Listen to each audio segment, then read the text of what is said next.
southwest 3 feet at 5 seconds and...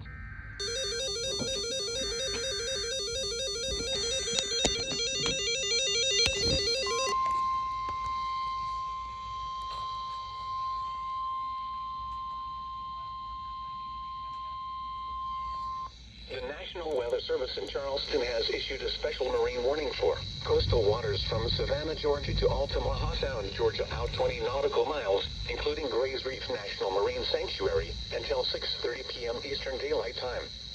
At 4:58 p.m. Eastern Daylight Time, a strong thunderstorm was located 5 nautical miles west of Wausau Sound buoy, moving southeast at 10 knots. Hazard, wind gusts to 40 knots. Source, radar indicated. Impact, small craft could be damaged and briefly higher winds and suddenly higher waves. Locations impacted include C Buoy 2W, Wausau Sound Buoy, C Buoy OS, DUA Buoy, Ossabaw Sound, Savannah Buoy, Buoy KC, Motherwell Barge and Sailboat Jupiter. Move to safe harbor until hazardous weather passes.